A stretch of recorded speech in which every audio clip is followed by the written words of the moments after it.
Information, truth, and trust. The crisis of information, truth, and trust results from organizing human interaction and information flow around transactional relationships. Humanity has long struggled with how to best leverage available information within a relational universe. The evolution of our communication technologies has empowered faster and more effective communication than our ancestors imagined possible. Yet the majority of these innovations have been developed with the intent of encouraging transactions. Next-generation connectivity platforms have adopted the same playbook as similar technologies past. Capital dictates what messages are spread to whom. Throughout human history, our relationships with others and the systems surrounding us have been fragile because there is always a risk of subjugation when interacting with them. Today, these relationships are eroding more rapidly. We are losing trust in others, our institutions, and ourselves. Here we examine the depth of the crisis of information, truth, and trust to identify root causes and misalignments with the single truth and the relational universe. The crisis of information, truth, and trust is not a recent phenomenon. However, its impact on the individual has dramatically accelerated over the past 30 years. Media outlets have always been a tool of corporations and political parties. There have been few, if any, points in our time experience where Americans were receiving unbiased news. As the mid-1800s journalist William G. Knapp explained, the power of the press consists not in its logic or eloquence, but in its ability to manufacture facts, or to give coloring to facts that have occurred. Journalists preferring to create narratives instead of reporting on them have long shaped individuals' beliefs. By the mid-20th century, wars, regulations, and bipartisan consensus on social protections led to a more objective presentation of the news in the United States, a trend that began reversing with the 1987 repeal of the Fairness Doctrine. Afterward, commercial news networks quickly transformed into propaganda centers, seeking to continually push the boundaries of belief within their audience to better capitalize. Before the advent of social media, these channels were somewhat restricted. Not everyone could access them via their providers, and content aired at specific time frames that could be easy to miss. Following the exponential growth of communication technologies, news shifted to a distribution model favoring optimizing content for virality. This method of information distribution intends to draw emotion from sensational headlines and increase clicks. It's a method of information distribution that seeks to prey on emotion to generate profit. This sensationalist approach has an inherent flaw. The boundaries of what is shocking and attention-grabbing must be continually pushed in order to remain effective. The result is an increasingly rigid polarization of the population. Information channels train the individual to view others as different and threatening in order to sow collective discord. A focus on differences prioritizes a handful of fringe issues while intentionally avoiding the root causes of why material struggle continues to spread. Corporate news has become synonymous with disinformation and division, straining our ability to tell reality from falsehoods, resulting in widespread erosion of trust in information sources. Over time, these narratives fester into manifestations of dominion ethos, where anything beyond the scope of individual preference is false or fake. Through the perpetual stoking of fear and anxiety, they create a perpetual boogeyman of those with alternative visions of the good. Over time, the narrative becomes more than an information stream. For many, it becomes an embodied identity. Companies are profiting from creating time experiences where the individual actively works against their personal health, economic, and political interests under the guise of defeating an invisible other. It is an immoral and manipulative process that is willing to harm the many for the material and political benefit of the few, a short-sighted approach to profiteering that disregards our oneness with the relational universe. This proliferation of rigid systems of belief and value conflicts with our understanding of the relational universe, driving us further out of alignment with the single truth.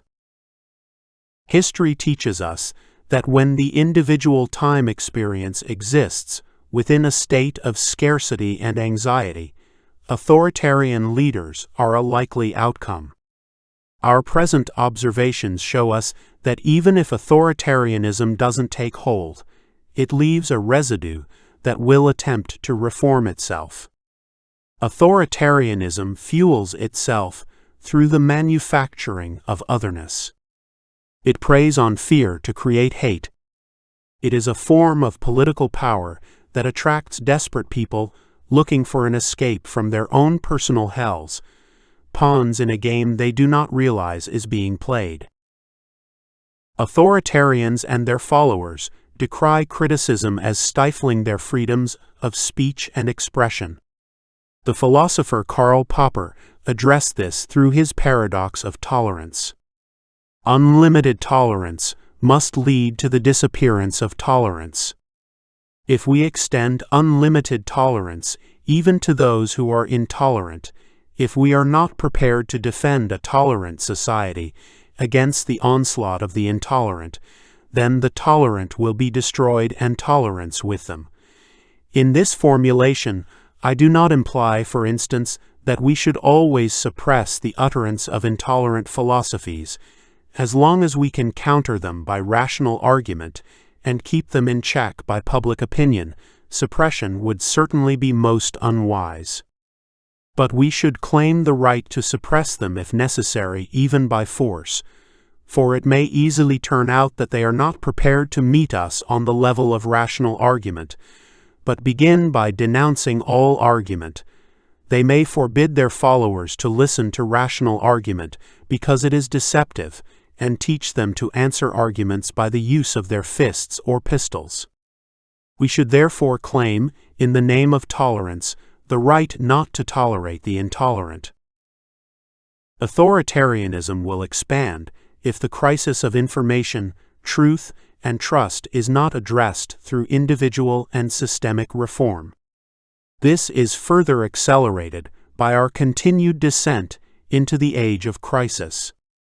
Circumstances where an increase in vulnerable and insecure individuals will occur are almost certain. There is a possibility that some form of authoritarianism will always pervade human society. Opportunistic individuals preying on the destitute to gain personal power aren't new occurrences in human history. Eliminating the idea entirely is unlikely, given the nearly infinite potential divergences of information in our universe. Limiting its spread is within our power, but only if we are willing to choose alternative forms of organization. This requires creating and implementing systems to develop and nurture the individual's empathic and intellectual capabilities to a point where they easily reject these ideologies. At the same time, we must consistently revisit our definitions of what is and is not acceptable public speech by law. There is nothing inherently freeing about the open oppression of others, so the individual may benefit. To deny this is to empower it. Consider how social media has changed the information streams we consume daily. For most of human history, the process of receiving new information was incredibly slow. Oral traditions were memorized and spread from generation to generation. For most of our history, the written word was only accessible by a relative few until the invention of the printing press. Even then, it took longer to create and distribute content than it did to consume it, creating a bottleneck in the process that curbed oversaturation. Today, we struggle with the opposite challenge. We are inundated with information to the degree that it distracts us from genuine engagement. Dissemination of content is completed through precise algorithmic targeting. Individuals are considered nothing more than profiles to be modified. Our most popular social media platforms operate under frameworks where the primary intent is to manipulate us into acting in ways that serve them. These platforms leverage clickbait media to incite our emotions and targeted product advertisements to encourage us to consume more in these heightened states. These platforms narrow the information we receive that conflicts with our present worldviews, while deepening access to content aligning with our existing beliefs. This in itself is not a terrible thing. We often prefer engaging with like-minded individuals and groups. However, the price we pay to connect with friends is subjecting ourselves to a model of profiting rooted in information delivery methods that allow advertisers to shift our thoughts and actions ever so slightly. We now understand that these behavioral changes are real and measurable, but occur gradually, so the change in our perception seems almost natural. The crisis of information, truth, and trust spawns from the systems we rely on to expand our humanity through their reinforcing of philosophies of meaning and value that diminish us. Consumerism is a cancer of the human time experience. The crisis of information, truth, and trust calls into question the very nature of the human experience. Why are we so malleable? Since the dawn of our existence, the individual has taken many forms, constantly adapting and adjusting to the needs of the immediate present. Collectively, we have forgotten more things than any one individual could hope to master in a lifetime. Humanity's ability to change is our most defining characteristic, which is unsurprising given our inhabiting a universe governed by the single truth. As observers, we embrace knowledge and change our beliefs and actions accordingly. Inspired by our infinite imaginations, we develop a more expansive humanity by expressing our powers of creation to transform the world around us.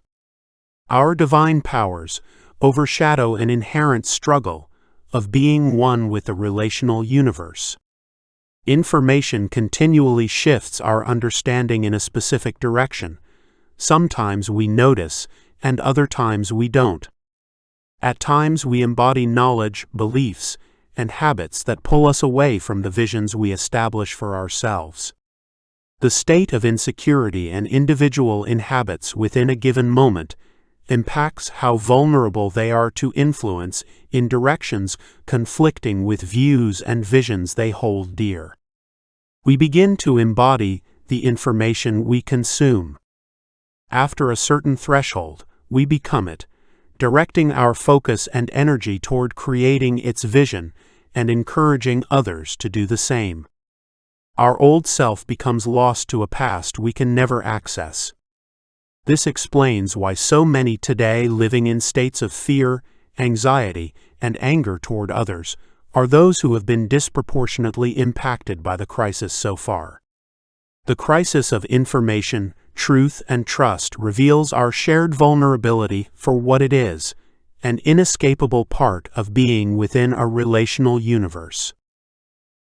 The human being is in many ways a primal clay, able to reshape itself to reflect its surroundings. We are most powerful when we are actively directing this change through our focus and energy.